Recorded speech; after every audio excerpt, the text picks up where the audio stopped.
Welcome back to your Netball Besties podcast. We're your hosts, Alexa and Jenna, and this is where every week we deep dive into the SSN games and also touch on any diamonds or just general SSN news. So this weekend we had the Giants versus the Firebirds, and the Firebirds took the win 78-55. Mavericks versus the Thunderbirds, and the T-Birds won 55-48. Fever versus Swifts, and Fever won 77-57 in a very dominant performance. Had Lightning versus Vixens, and Vixens took the win 70-59.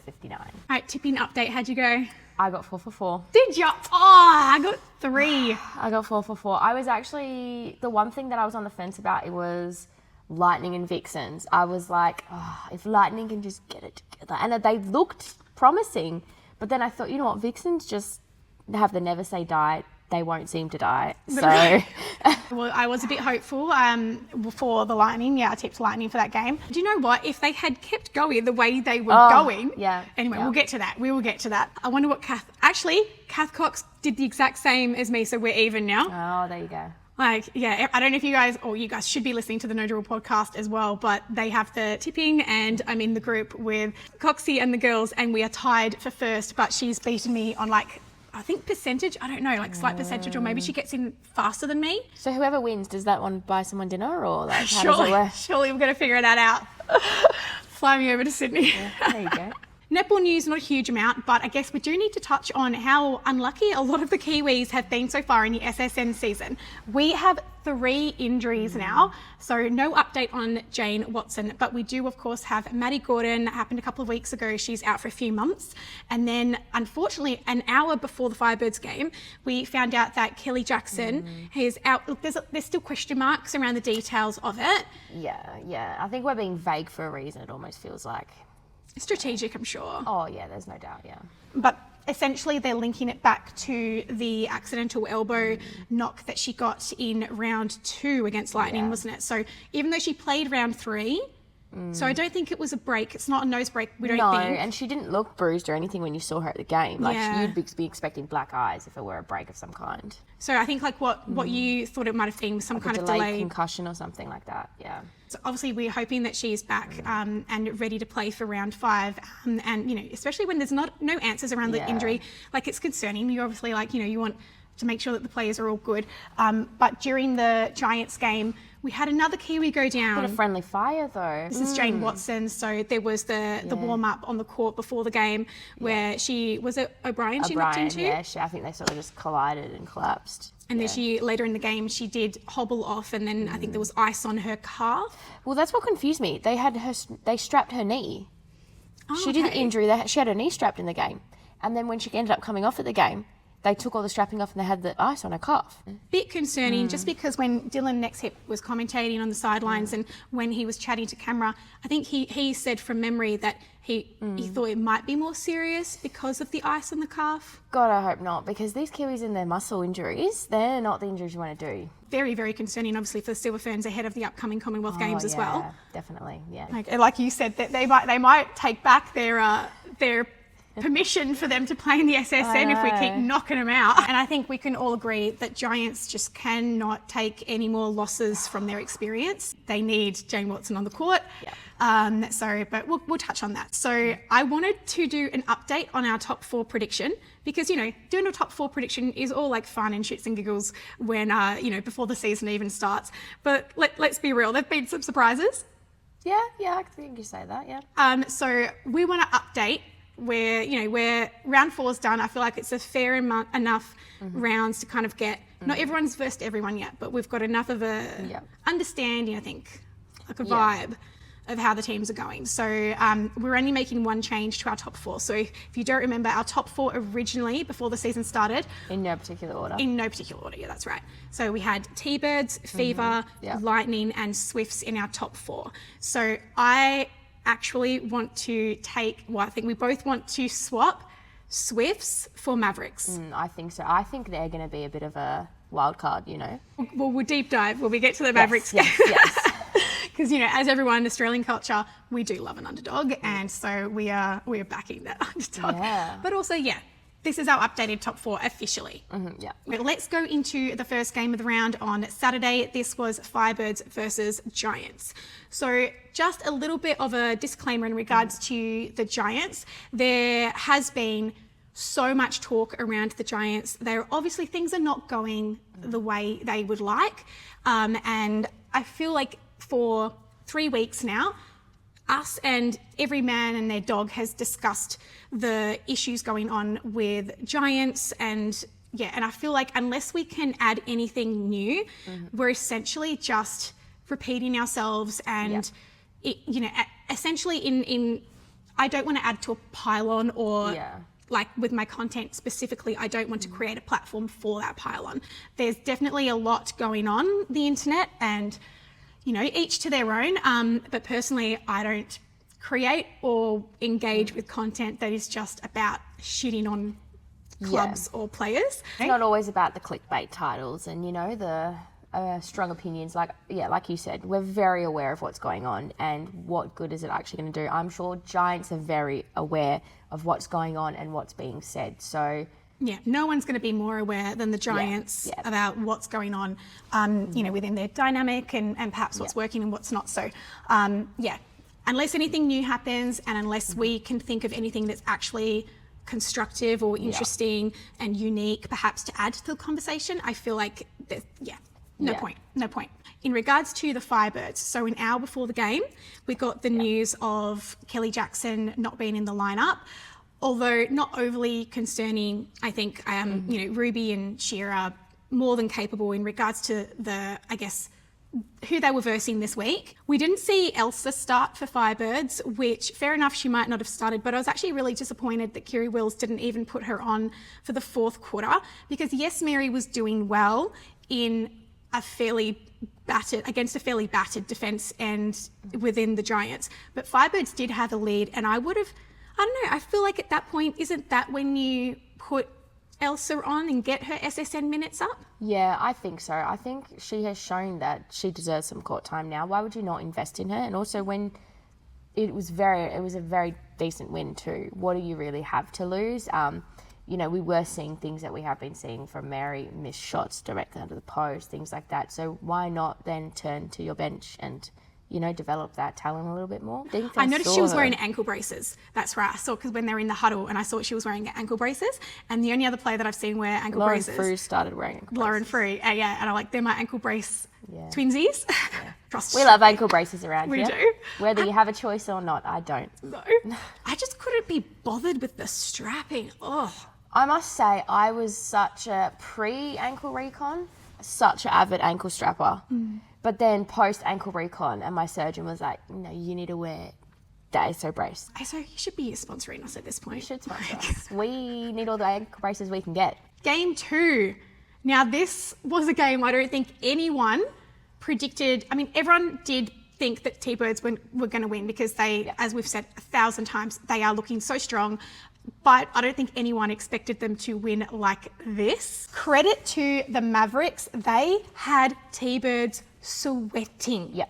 Yeah. I think this is probably the first time we've genuinely seen T-Birds stressed. Well, I mean, Shamera said it herself at the end as well. Yeah. Which is like, she's like, the first time I've been challenged this season. I'm like, oh. Also, so proud of the Mavericks for pulling that out. Because there's been so much chat around this, which I obviously touched on in my mini analysis last night, around the Mavericks, because they came out fighting from the first second of that game. And if you look at the breakdown of quarter by quarter, yes, T-Birds won that game, but not as convincingly as they should have, or not as they should have, perhaps as predicted they would. I think even they thought that they would not be challenged so much, because every quarter there was really only 2 or 3 in it until the 4th quarter, where we saw the familiar issues, I think, which I'm really just waiting for Mavericks to iron out, which is it feels like they're still kind of figuring out what to do in the final minutes of a game, which so far for them have just been really tight. And what to do in those scenarios, because what we saw was 2 really strong super shot shooters come on in place of Nelson. So we had Pallavi and Battledore, but the same thing was happening in that you had Shamera Sterling-Humphrey like rejecting shot after shot. Her lean is so intimidating. So then they're having to pass out, reposition, work so hard. And the harder you have to work to get, you know, into the zone in the super shot period, the more exhausted you are, the more likely you're going to miss. And I don't know, I feel like we know that Nelson can shoot twos. In that scenario, when you're against a Shamera Sterling and Latanya combo, and that lean is so lethal, would you not think that Nelson is the best person to train in super shots because she's tall enough that Shamira's lean wouldn't have an effect? Yeah, it still baffles me that we've gone 4 rounds of essentially what feels like the same result, and we still haven't stuck with Nelson, who was actually playing pretty well that game too on Shamera. She was contesting, she had strong hands to bowl.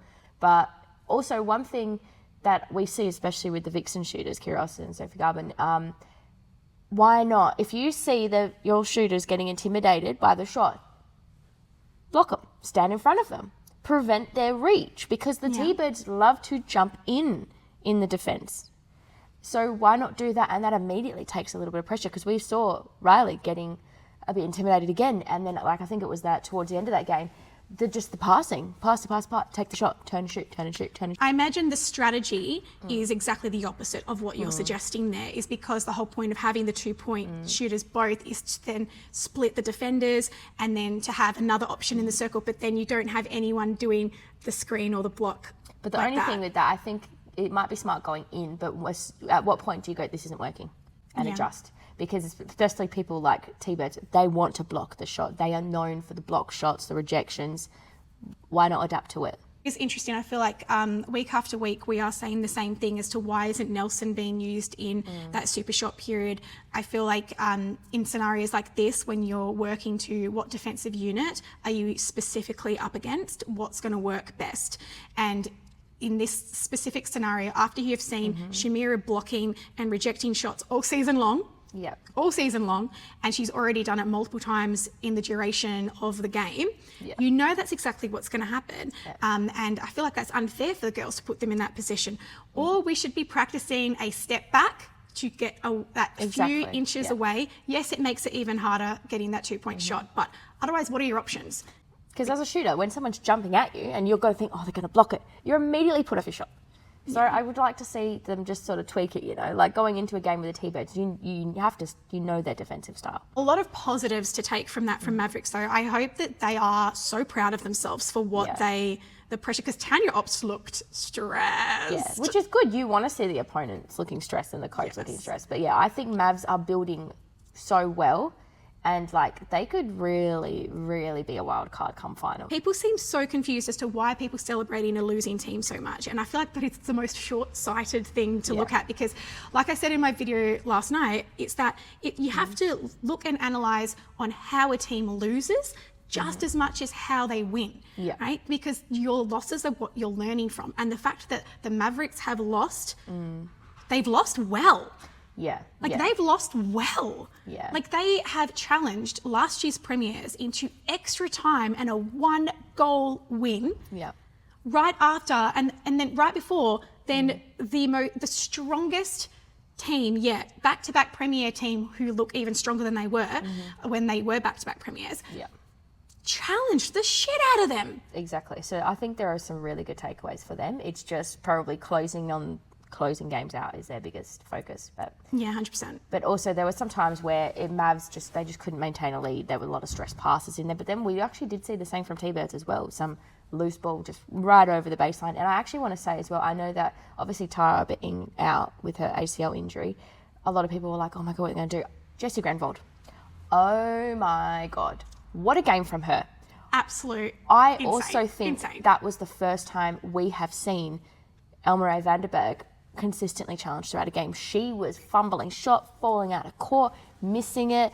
And I think like she was also finally challenged, which was exciting. But that also being said, once again, I actually think she's probably the most versatile shooter in the competition at the way she just adapts off the fly.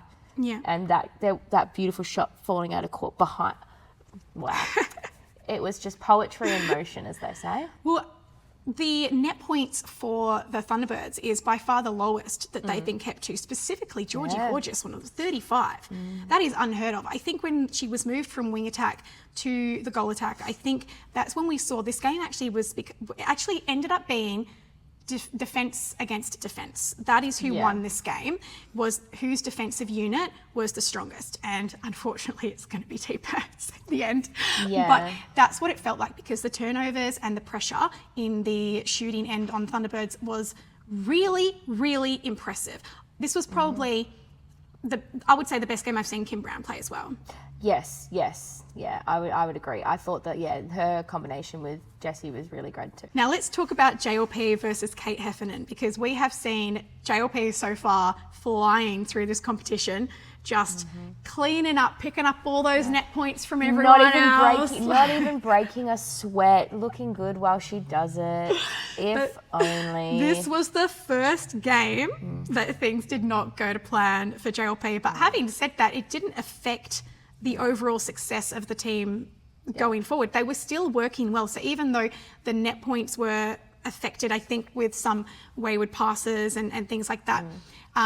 But overall, the mid-court was still kept steady, because otherwise the score wouldn't have been what it was. She still did her job, but Kate Heffernan just won that battle, I think. Yeah, that was such a good matchup. I always look forward to those ones. I also don't think we've ever seen it, because whenever Kiwis play Australia, like it's Maloney or Liz. Yeah. Well, I think we have seen JLP in that centre. Yeah, but she's more predominantly wing D. Yeah. But this was a really interesting matchup to see. So in regards to the Mavericks, we are going to back the underdog here, because so far they have shown nothing but promise, and this has still only been round 4, which means plenty of time to fix up what they can identify as not working, tweaking. That's all they need is tweaks. Once they can figure that out, they will be serious contenders. They already are. And come finals. Predicting a real rags to riches story at the pointy end of the season for sure. Could you imagine if they do a Vixens though? And they just underdog their way through? That would be so exciting. Like, I'd be rooting the underdog. I feel like there's probably a lot of tweaking still to do. This is my little fantasy scenario. If this season they can get into the top 4, which obviously we've predicted they will, then that is just, think of next year. Yeah, I think this is still like probably the most exciting, closest contest yet. Yeah. Game 3, so Sunday's games, I didn't get to see these until like much later. You had drama going on. We did not watch these live. Or did you actually get to watch them live? Yeah. Oh, you did? I watched these live. Oh gosh, yesterday was not an easy day for Jenna, so yeah. We'll move past it. But let's just talk Netty. So Fever versus Swifts. Holy shit. This was a clusterfuck for Swifts. But you know what though? Funnily enough, it was such an almost nervous start for Fever. Oh yeah. Like, you could feel the nerves, and I'm watching it going, what are we doing? It was stressful. You know? In that first quarter, it just felt like they forgot who each other's, like, where the connections but were. It was almost like they were playing so nervous and like intimidated. I think you mentioned it as well in your thing. That timeout, because I'm going, time out. Surely a timeout's coming. They need to be told, get your head in it, snap out of it.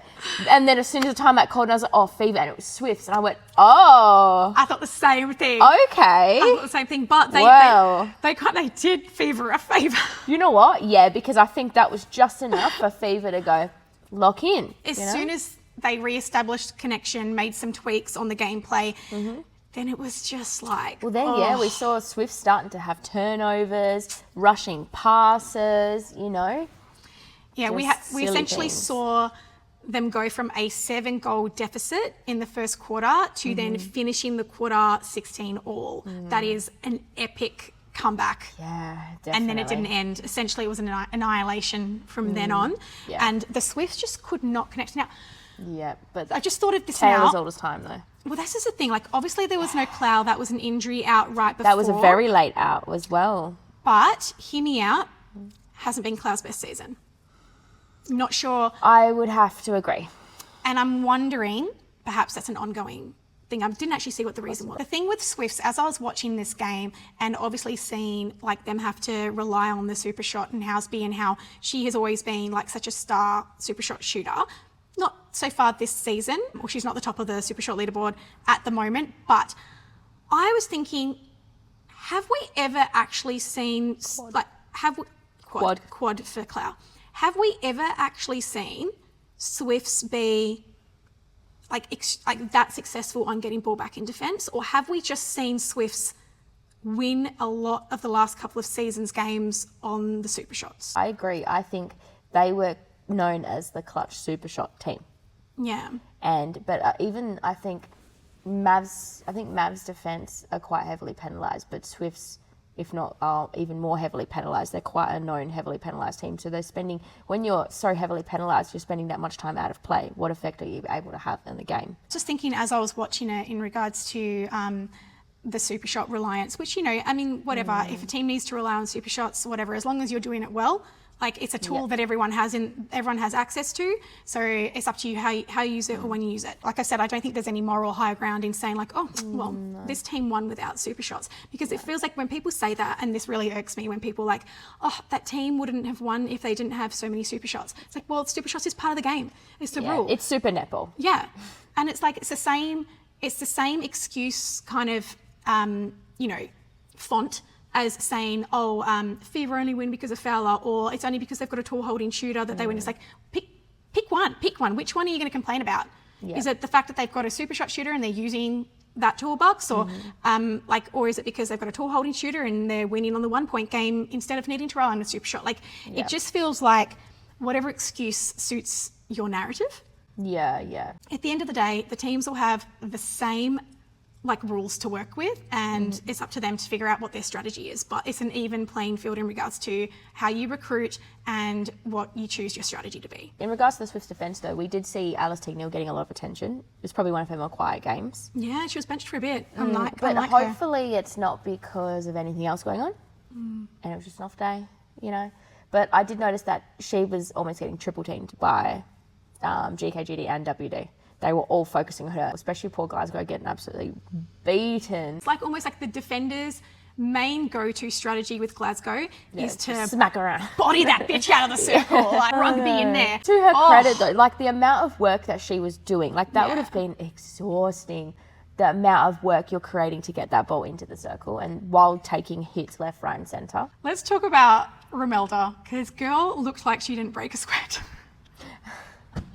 She was just like it was quite funny. And this is what I mean when I was talking to a young girl on my team about, do not underestimate the veterans.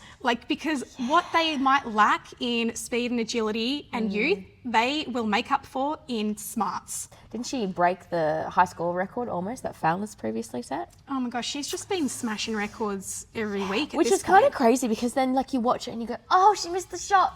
She caught the rebound, but then at the end of the game, it's like, oh, but she also just scored the most goals ever scored, and then you think, oh, well, that's the thing. You had Grace hitting the rim and getting rebounds on the other end, and I was watching this, and right after we'd seen Mary do the same thing, and I wonder how much I'm drawing a longbow here, how much of a real benefit is having a tall holding shooter compared to maybe someone like a Sophie Garben style of shooter, because I would argue they miss more of their own shots than any other style of shooter. You know what? Honestly, this season, yes, I think it's actually been so consistent, the misses across the league of goal shooters.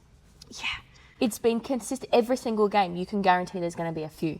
And do you know what directly under the post? Do you know what else you can absolutely guarantee as well? Is that a defender will get a turnover or a baseline throw in and pass it straight to an attacker. What's going on, guys? We wear different colours. It's so it's just one of those things. Defenders are not practicing the baseline throw-in setup. Which game was it? No, it was one after, where it was literally went out, caught it.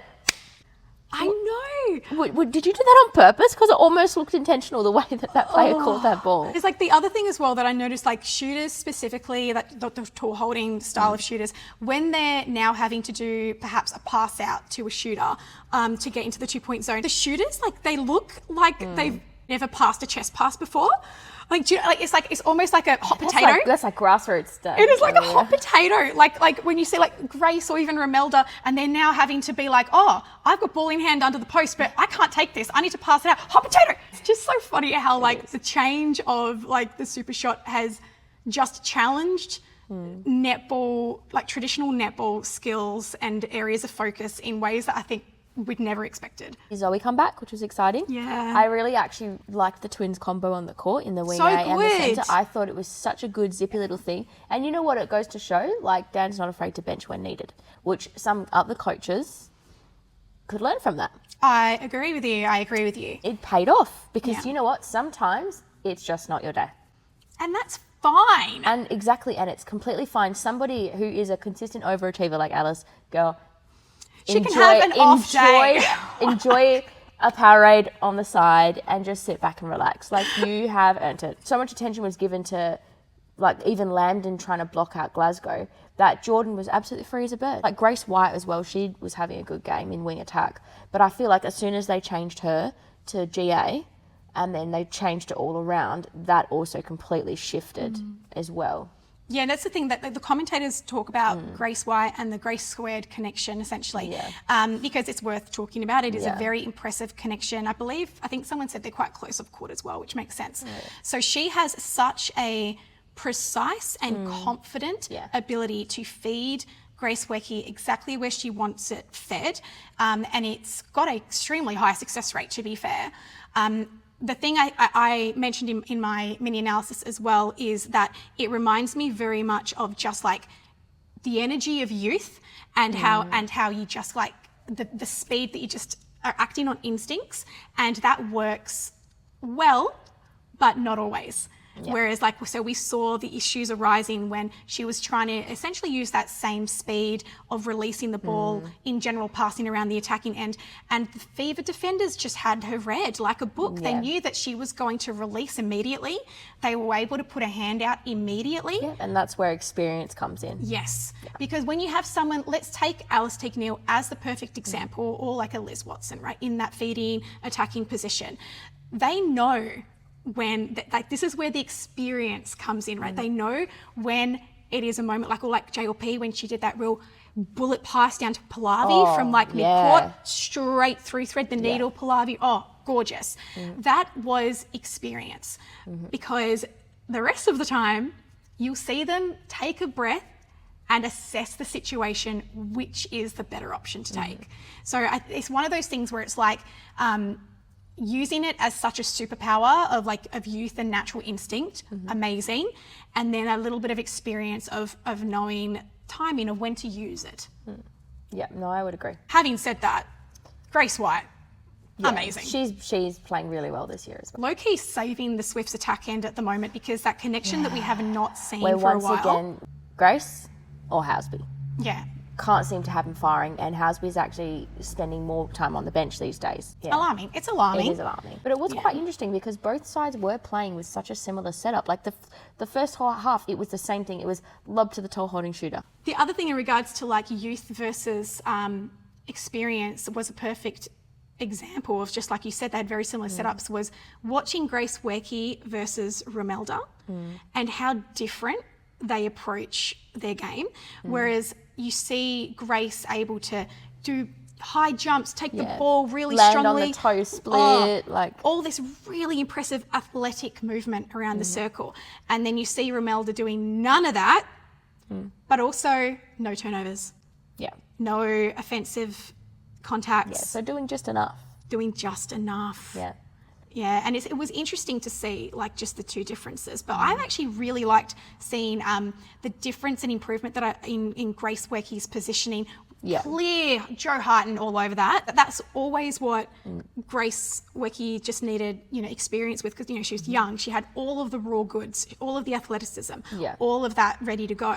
And it was like the positioning tweaks, which you could see that was exactly what Joe Harton, in the timeout was reminding her what to do, where to put her position of her body. A little bit alarm bells for Swifts going forward.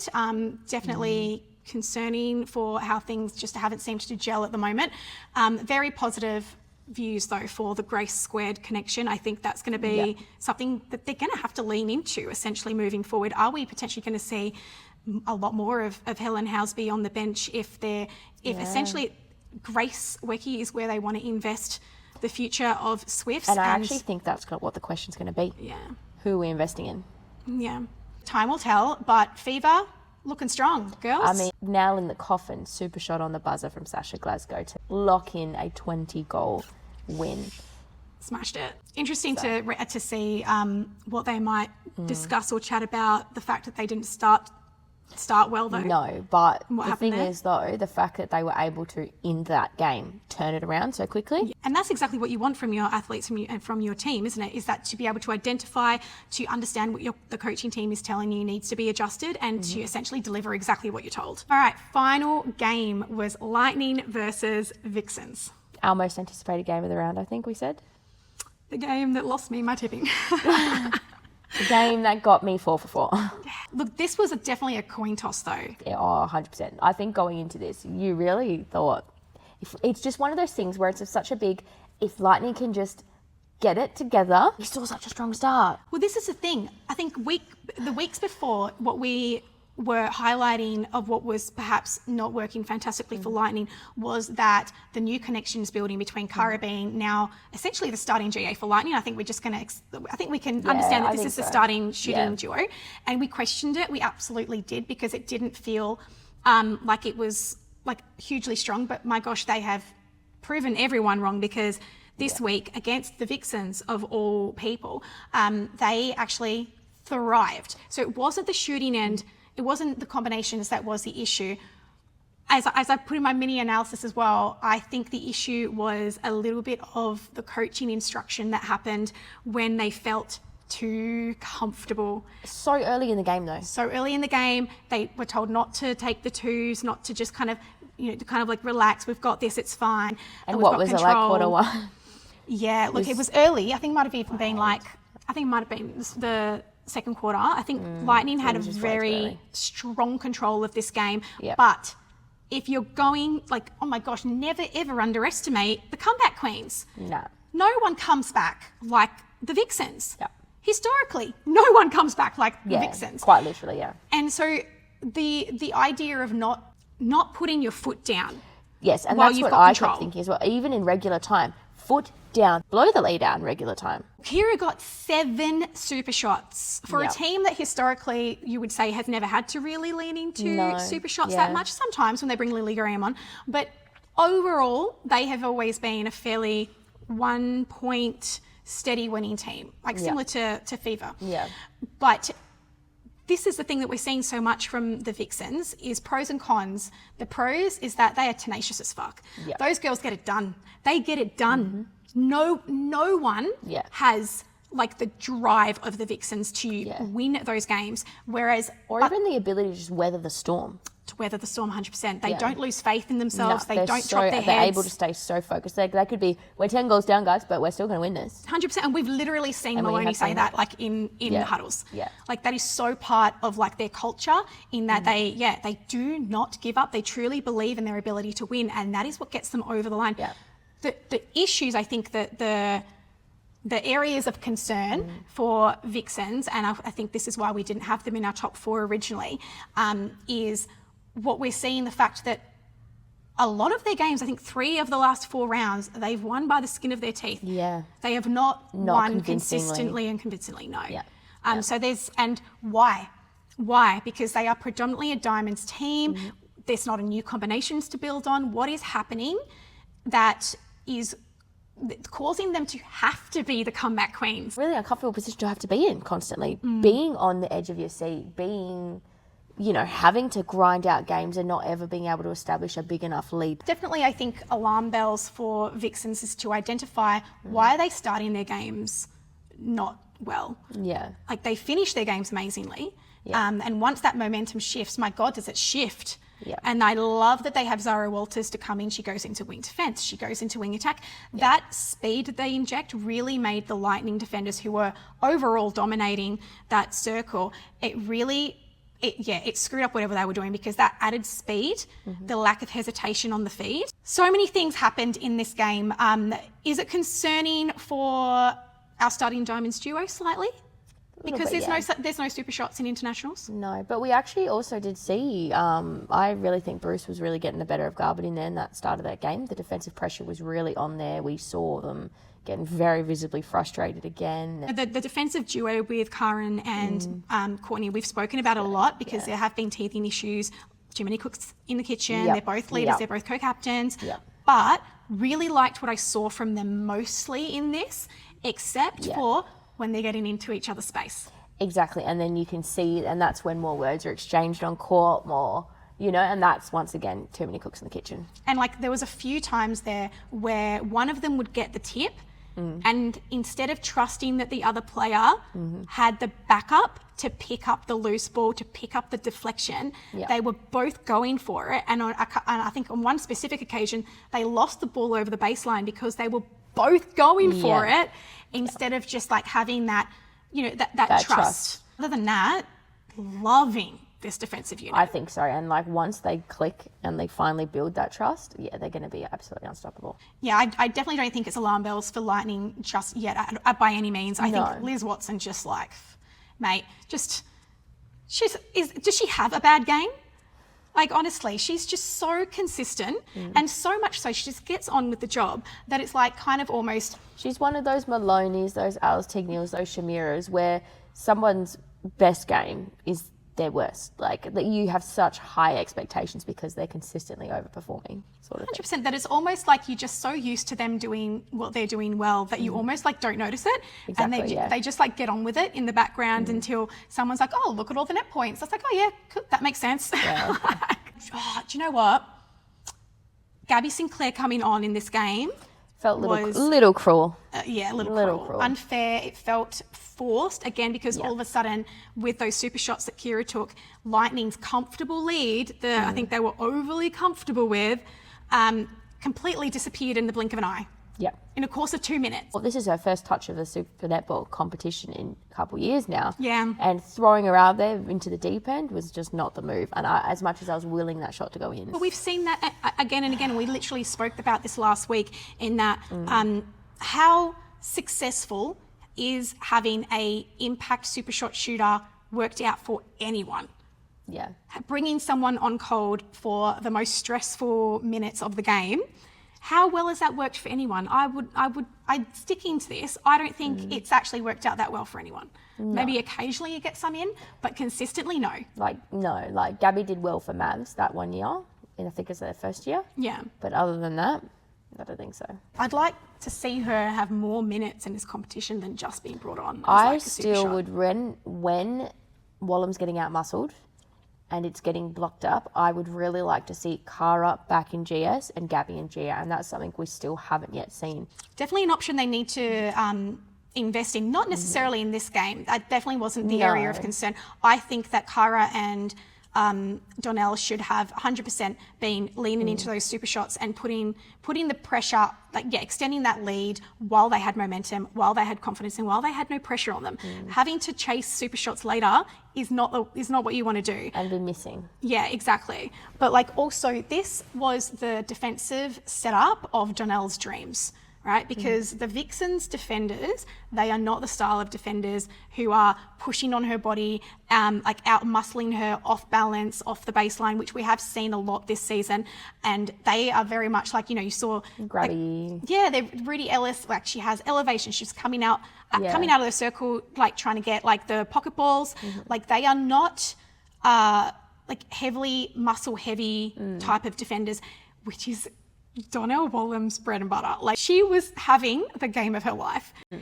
She just had the space wherever she wanted. She was able to literally spin in the air and land facing the post. Even with Emily Mannix coming on, didn't have a huge impact. No, because they're the kind of defenders that work so much around the front, whereas Donnell was just able to hold exactly where she wanted. Yeah. Whereas when you've seen her up against the different defenders where they are putting so much body pressure on her and essentially like dictating where her hold is and having like a battle of muscle, a battle of core strength essentially, like that affects her accuracy. We see her missing under the post because she's under so much pressure. We see her falling out of court.